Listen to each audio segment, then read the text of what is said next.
Tracy K Smith கவிதைகள். மொழிபெயர்ப்பு மலர்விழி. கவிதை 1. கடவுளே, அது நட்சத்திரங்களால் நிறைந்திருக்கிறது. அதை பெரியதாகவும் நமக்கு தெரிந்ததற்கு சமமாகவும் நினைக்க விரும்புகிறோம். அதிகாரிகளுக்கு எதிராக ஒரு மனிதன், அல்லது மிருதன்களின் நகரத்திற்கு எதிராக ஒரு மனிதன். ஒரு மனிதன் உண்மையில் அவன் மனிதனில்லை, புரிந்து கொள்வதற்காக அனுப்பப்பட்டவன். கூட்டமாய் பயணிக்கும் மனிதர்கள் இப்போது சிவப்பு எறும்புகளைப் போல அவனை துரத்துகிறார்கள். அமெரிக்காவின் காற்சட்டைகளை அவிழ்த்து விடுங்கள். ஒரு மனிதன் ஓடிக்கொண்டிருக்கிறான், இறக்குவதற்கு ஒரு சுமையுடன் கப்பலை பிடிக்க. இந்த செய்தி எல்லா இடங்களுக்கும் செல்கிறது. ஆயினும் இது கடலுக்கடியில் உள்ள வாழ்க்கையைப் போல் இருக்கலாம். அமைதியான, மிதமான, வினோதமான, தீங்கற்று, பழமையான நினைவு சின்னங்களின் வடிவமைப்புடன். சிலர் கற்பனை செய்ய விரும்புகிறார்கள். பிரபஞ்சத்தின் தாயொருத்தி நட்சத்திரங்களின் ஊடே பார்க்கிறாள். ஆம் ஆம் என்று வாய்விட்டு சொல்லியபடி நாம் வெளிச்சத்தை நோக்கி குறுநடையுடன் சொல்லும்போது விளிம்புகளில் தள்ளாடினால் அவள் உதட்டை கடிக்கிறாள். அவள் மார்பில் நம்மை ஏந்திக் கொள்ள ஏங்கியவாறு அவள் சிறந்ததையே நம்புகிறாள். தந்தை பக்கத்து அறையில் புயலென நுழைந்து ராஜ்யத்தின் படை வருகிறதென கூச்சலிடுகிறார். எது நம் தாடையை உடைக்கும் என்ற கவலை இனி இல்லை.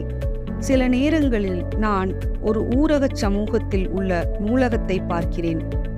திறந்த பெரும் அறையில் அனைத்தும் உயரமான அலமாரிகள் மற்றும் ஒட்டுமொத்த மக்களால் கொறிக்கப்பட்ட பென்சில்கள் புழக்கத்தில் உள்ள ஒரு கோப்பையில் உள்ளன. வார கணக்கில் ஒருவருக்கு அல்லது இன்னொருவருக்கு சொந்தமாக குடும்ப பெயர்களின் குறுகிய வரிசையில் புத்தகங்கள் எல்லா நேரங்களிலும் இங்கு வாழ்கின்றன. பெரும்பாலும் இரவில் ஒரு முகத்துடன் பேசும் ஒரு ஜோடி கண்கள். மிகவும் குறிப்பிடத்தக்க பொய்கள். 2வது கவிதை. சார்ல்டன் ஹெஸ்டன் உள்ளே அனுமதிக்கப்படுவதற்காக காத்திருக்கிறார்.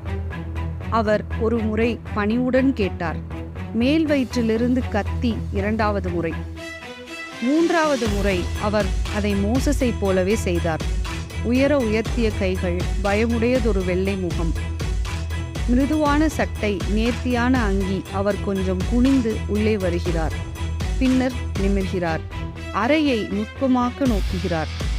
நான் சைகை செய்யும் வரை அவர் நிற்கிறார். பின்னர் அவர் அமர்கிறார். பறவைகள் மாலை நேர கீச்சொலிகளை தொடங்குகின்றன.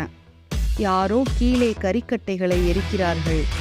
என்னிடம் விஸ்கி இருந்தால் எடுத்துக்கொள்வார், இல்லையென்றால் தண்ணீரை.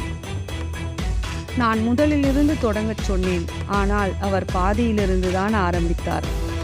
உலகம் தலைகீழாய் மாறும் முன்பு அது எதிர்காலமாய் இருந்தது என்று கூறுகிறார். கதாநாயகர் உயிர் பிழைத்தவர், கடவுளின் வலது கரம். அவர் நிலவின் வெற்றிடத்தை பார்க்கிறார். எனக்கு அங்கு செங்கல்லாலும் எலும்பினாலும் கட்டமைக்கப்பட்ட மொழி தெரிகிறது. அவர் தனது இருக்கையில் நேராக அமர்ந்தபடி மெதுவாக நீண்ட துயர்மிக்க பெருமூச்சை உள்ளிழுத்து பின்விடுகிறார்.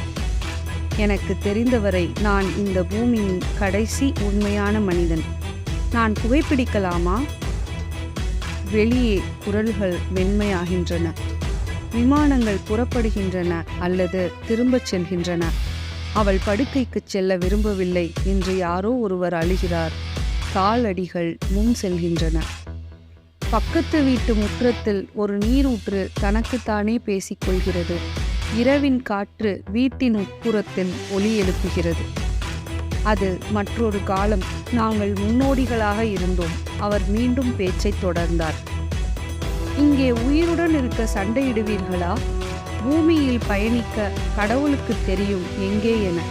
பனிக்கட்டிக்கு அடியில் புதைந்த அட்லாண்டிஸ் ஒரு நாள் காட்சியிலிருந்து மறைந்தது. தற்போது கடினமான பனிப்பாறையாக மாறியதை நினைக்கிறேன். ஓ, நம் கண்கள் இருட்டுக்கு பழகிவிட்டன.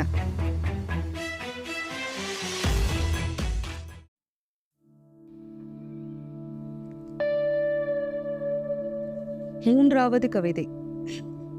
நாம் தனியாக இருக்கிறோம் என்று நம்புவதே மிகப்பெரிய தவறு. கனப்பொழுதில் மற்றவர்கள் வந்து போய்விட்டனர்.